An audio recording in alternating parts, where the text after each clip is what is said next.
Bonsoir, bonsoir, bonjour. C'est RD Congo Basango Télévision Bandekonanga. Comme toujours avant de commencer notre émission, nous disons merci à Dieu. Nous disons merci à nos chers abonnés et téléspectateurs qui nous suivent partout dans le monde et en RDC. Bandekonanga, soyez les bienvenus. À la une, guerre Bandeko. Opération conjointe FARDC MONUSCO contre les milices Kodeko dont Bitumba pour déloger Batoyo côté à Caen oyo ba réfugié bazali o bazo kima Bitumba alors bandeko toko landango pe toko yoka extrait pe toko développer ensemble. Deuxième point bandeko nanga to ebisa ebina ki na chaîne auto yele bino makamba kitoko ozo salama na EDC. Pour le moment, formation des jeunes entrepreneurs à Kinshasa. Boyoka bandeko. Ndenge nini financement makambo ebele zo salama na mboka alors organisé par le conseil provincial de la jeunesse bandeko hôtel de ville. Alors tous à la connecter peut on développer ensemble. Alors bandeko nanga émission na biso bandi et comme étant autre sur l'ensemble la situation politique à RDC. On va commencer le premier point bandeko, guerre, opération conjointe FARDC MONUSCO contre milice Kodeko. Bandeko Ezasom. Affrontement entre la milice Kodeko et les FARDC soutenus par la MONUSCO. Donc, Bitumba Kosaka Nangote bandeko nangai. Soko tali ndenge oezo salama. Il fallait kaka. Bandeko baebisaki bango ete tozo sola na bino mais opération na biso kosilati bino ndefu botika menduki mais opération babengango opération moko spéciale. Pourquoi basala na MONUSCO ensemble FARDC c'est parce que bazo kene koboma batu na ba camp ya ba déplacer botala oyo Kodeko babandaki banda kala kosala bamona kete il faut ba déloger bango partout côté bazali côté ya ba déplacer bako poussa sou pembeni wana te a moko ta déplacer ko sou kokufa. Alors bandeko c'est ça. Alors Ituri affrontement entre la milice Kodeko et les FARDC soutenus par la MONUSCO. Des affrontements ont été posés ce dimanche. Donc, le dimanche 24 avril matin, des milices de Kodeko, IRPC, au casque bleu népalais de la MONUSCO à Am, dans le territoire d'Ituri. Selon les responsables des informations publiques de la MONUSCO en Ituri, il s'agit d'une attaque lancée par des unités de forces spéciales de la MONUSCO, conjointe avec la 20e régiment de FARDC contre les camps de la milice Kodeko Ademi. Pour déloger ces miliciens de cette localité, aucun bilan humain n'est disponible pour l'instant. Cependant, un déplacement massif de la population locale vers les zones les plus sûres est observé. Bandeko banda babomaka bate beli parce que bakondana ki MONUSCO makasi bino boye wana na EDC pona ko battre la population. Comment Kodeko ya boma batu ndenge wana? Alors bandeko nangai et monani que il fallait balanda bango babengana bango kote wana Bitumba ezalaki. Mais cette fois-ci MONUSCO penaba parce que MONUSCO baebi na oye salamaka liboso tabaki no bongo tuna camp ya ba déplacer bakondana ki MONUSCO parce que azalaki kaka pembeni wana. Pourquoi intervenir kiti? Qu'est-ce qui se passe au juste? Alors bandeko basaki poursuivi balandaki bango. Alors maintenant balobi te sikoyo bazolukisa le Kodeko côté nyonso baka réfugié. Cette opération dénommée opération SEC a été un succès, indique la MONUSCO. situé au moins de 10 km d'Am.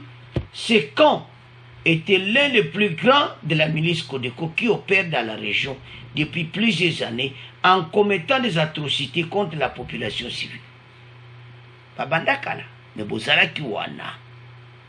Alors, toyoka extrait oyo. Bon, to continue mission là. Mesdames, Messieurs, bonsoir. En Ituri, les affrontements ont opposé ce dimanche des rebelles de la Codeco IRDPC au casque bleu de la MONUSCO dans la zone d'Ami, dans le territoire de Djougou. Selon le responsable de l'information publique de la MONUSCO en Ituri, il s'agit d'une opération de la mission onusienne menée conjointement avec le régiment 3201 des FARDC contre un camp de la Codeco à Demou. L'objectif de cette opération était de déloger ces miliciens de cette localité. Aucun bilan humain n'est disponible pour l'instant. Cependant, un déplacement massif de la population vers les zones plus sûres a été observé dans la zone. Consultation. Alors, bande Koranga, tolandi biso nyonso. Les opérations ou les conjointes entre FARDC na MONUSCO. MONUSCO bandeko.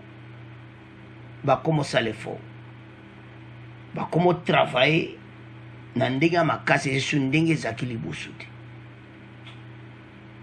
ndenge bazawana ba hivi ke mandat na bon tikali kaka inani ndeto ok na fin de l'année oyo na bango tozosila na bazokindi. Alors bah comment ça les faut bandeko ba station ba groupe armé na mboka na biso eza makamoko ya trop de ba complot na kati. Bakodeko oyo so bolandi bango tititi boya kutana batu musuna kati na bango batire de ficelle batu azo bata masima na bango ezo PCP soni pona mboka et tout ce qui se passe. Mais lo que c'est important c'est que FARDC na MONUSCO ba commence à l'effort à déloger batu. Parce qu'il y a un camp de réfugiés, qui a crime de guerre. Un crime contre l'humanité, je m'excuse. Bozo y a des réfugiés, qui ont place kimi. Alors, pour le moment, et que ça m'a soutenu parce que condamné qui mingi MONUSCO pour nous. On va aller aider pour protéger la population. Net ba quand réfugié boy MONUSCO fa la na bango. Les responsables des informations publiques de la MONUSCO en Ituri, Jean Tobi Okala, rapporte que ce camp a été complètement incendié, ce qui a poussé les miliciens à fuir loin vers les collines environnantes. Ni na bango zaki incendié, de na suka don talakas, biloko nde ba pelisa ki ba moto. Alors, bah, qui moyen pour ça la automatique, bah, qui me quand. Alors, l'opération a donc pris fin à 10 heures. Donc, dimanche, ou le 24. Opération Badaki donc, Mawatro. Bitumba, tiba 10 heures. Opération Sili, bah, déloger, bah, on côté wana. Pour l'instant, un calme est revenu dans la zone. Affirme la même chose. Cependant, les habitants restent cachés dans les milliers de refuges. Jean Tobi Okala rassure la population locale. Selon lui, cette mission onusienne et ses partenaires de FARDC sont décidés à ramener la paix et assurer la sécurité de la population civile, victime d'atrocités, de la barbarie de la milice Codeco dans cette zone. Cette opération intervient 3 semaines après celle lancée contre les camps de cette même milice à Bali, dans la même région. C'est ça. Bakonko ta la place à camp à réfugiés parce que de quoi ya koboma na camp à réfugiés. Bango sikope ba fungoli miso abina camp à réfugiés de place auto fungola miso, place bateau ba ya ko déranger ete bakoka ko sala peuple mabeti. Andi kobotala. Et ça mawa mais tous en assurance. Tous en esengo. Ete makambo yo nzamba kusunga. Na ndenge moko ya kitoko de ko avancer mboka na biso. Bandeko opération na bango ezalaki na réussite. Pourquoi? Parce que c'est donné. MONUSCO aza na biloko nyonso yango mon opération ezalaki avec succès. Alors bandeko na nga totiki premier point oyo tomoke na deuxième point. Alors bandeko tokomi na deuxième point na biso, formation des jeunes entrepreneurs à Kinshasa par hôtel de ville bandeko HVK dans la commune de la Gombe. Bandeko soki makambo ezosalama bazotala futur alobi bandeko toyebisaka bino chaque fois RDC peut échanger pasi esila o nzala il faut misala entrepreneuriat ekreaka misala bajeune basala basociété bazwa mpe misala baengage mpe bajeunesse oyo bandeko tobosana eloko tobosanaka yango mingi. La population congolaise, 70% sont des jeunes. Donc il faut toyer bakayango. Alors, près de 600 jeunes entrepreneurs qui ont été initiés mardi. Au cours d'une session de formation en entrepreneuriat des jeunes organisée par le conseil provincial de la jeunesse dans l'enceinte de l'hôtel de ville de Kinshasa, HVK, dans la commune de la Gombe. Sur donc comment se crée une image de marque. Balaksa ondeno ko créer eloko mo ya marque na yo. Bandeko tozana bana ebele ba jeune ebele batanga. Bazana misalati. Ako comme entrepreneur abandi pe société pe monene. Bade bokoyoka ba déclaration parce que mingi bapaya bazoyela biso ya kosala basociété alors ke bajeune na biso bakope kosala basociété esife bapesa mo bamoyen baformation neti ya boye yango nde echangeaka mboka yango mona RD Congo basango télévision tokoluka tokoinove yango tobana koya makambo moko ya kitoko esama mpona mboka bajeune bazalaka informé yana d'autres bazinforme te mpona entrepreneuriat oyo ebele peut-être bayebi te mais à partir de l'information à KIP qu'on s'inscrit RDC ba jeune il faut ba dja misala ba passer 20 ans moko ya perte ya chômage total botala chômage ndenge zana Kinshasa namawa les gens n'ont pas de boulot ba jeune belé. Alors, la création d'emploi, il y a un qui pèse à misala. Selon un membre organisateur de cette session, Cédric Bondoki, l'objectif de cette session est de promouvoir l'autonomisation de la jeunesse quinoise, en fait de le rendre productive et responsable dans un environnement changeant pour le développement de la République démocratique du Congo. Plus de 600 bandeko vont participer. Mais bah on atteindre 2000 parce qu'ils ont makambo en tout ou ali bosser aussi la samedi oyo mais bah on continuer ma formation donc aux hommes on a bien que ils apprennent à aider bah jeunes nation quinoise en fait de le rendre productif bah comme un bateau bah créer musala à engager pe bateau. Pour le formateur de ce programme, M. Gabriel Lomengo, il s'agit de bien comprendre le circuit qui produit une entreprise productive, laquelle est soutenue par les 6 étapes après. Identification d'un problème au sein de la société. La localisation géographique. Il y a Makambo, ceux qui donnent un recensement. Et ça facile pour Makambo directement. Pas donner en démographique. Population ciblée. Conséquence, la solution ainsi que l'innovation qui fait partie de la dernière étape du processus entrepreneurial figurant comme porteur de valeurs sociales humanitaires par un futur entrepreneur. Bokoyoka bako expliquer yango. Tolanda, ndenge makamango lekaki bongo to continue mission.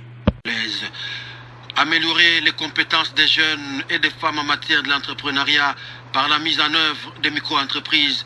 C'est l'objectif d'une formation continue de près de 2000 jeunes de Kinshasa. Cette formation, dont la première phase a pris fin hier samedi, a été organisée par le Conseil provincial des jeunes en partenariat avec l'Union des jeunes congolais pour le changement. Mukenge Totoro, président de l'UJCC, coordonnateur du projet Réussissons ensemble, appelle les décideurs politiques à créer un environnement propice pour l'entrepreneuriat des jeunes. Il est au micro de Paul Matendo.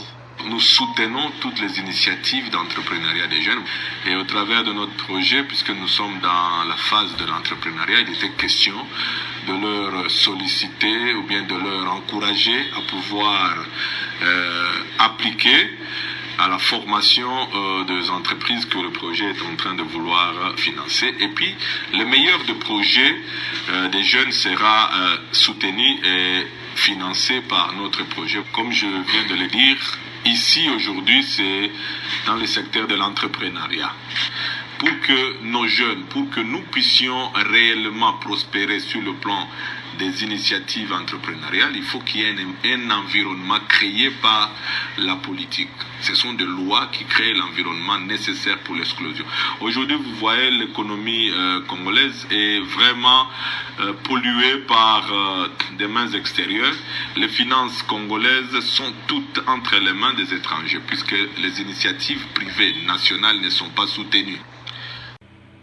Alors, Bande Konanga, nous avons suivi que l'entreprise a beleza na maboko ya bapaya.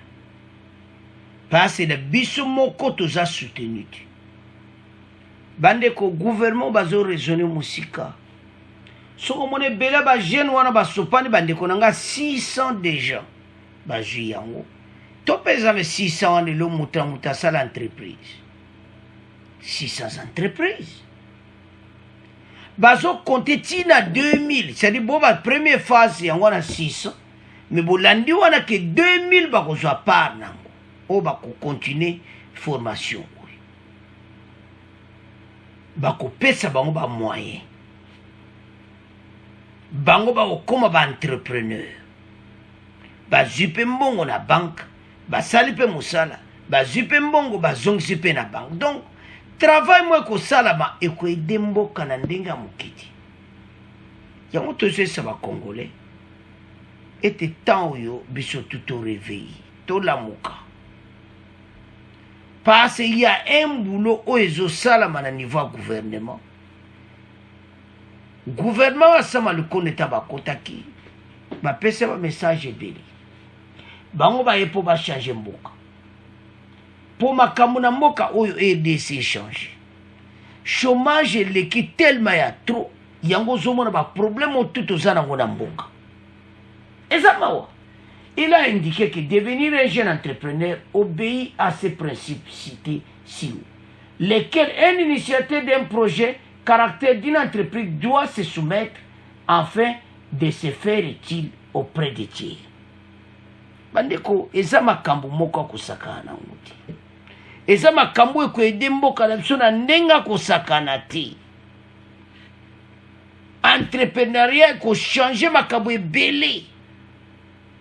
Mboka oyo kozala ndego to yebeliti. Yango to sale fort bandeko nyonso. Po mboka oyo ekende liboso et avancer ngana yo. Tozo ba makambo bele na mboka ba jeune bazwa misala. Yango to sala sima to soutenir misalo tout ezo salam. Ba jeune oyo ba sala ba formation kate do mona ba pays développé que entrepreneuriat jeune oyo au lieu ka kene na chômage ba sali eboui jeune oyo a commis responsable ya société 2000 jeunes 2000 sociétés na Kinshasa et kolongola chômage a kosakana ti mutra muta créer eloko ne selon géographie côté avandi makamka to lobate ba dono nyonso bazwaka wapi na bato basala ka recensement po bosala ba faire abo mais tellement que mboka na biso makama recensement ba négliger ba wela kaka élection avec makambo ya ba recensement ba koyeba que côté au bazar a besoin boulot aboué côté au bazar a besoin boulot aboué et tout ça marche mbotala mbokala biso. Alors initiative oyo gouvernement fachi bango nyonso bato baza na besoin mboka échange parce que bato ebele bacompréhension te ke misala yango wana nde ezocréa me moto nyonso eza besoin akeke kose plonger dans un parti politique ekoma place ya mosala non politique eza paye na gouvernement alors ke awa yo kosala société obandi kofuta mpe bato na yo to encourager bajeune bango nyonso bakota bande des jeunes licenciés basilisi mais il n'y a pas de boulot. Alors RDC siko baozwa bango en charge formation après banda compagnie.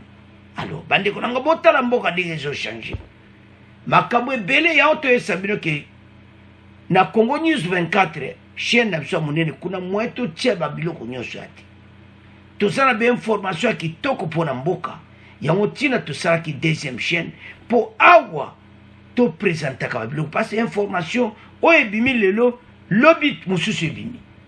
Alors soki nyonso ebimi ebele moye botia yango ya te alors bomoni botika ndambu sikoyo mosusu wana evandi nango.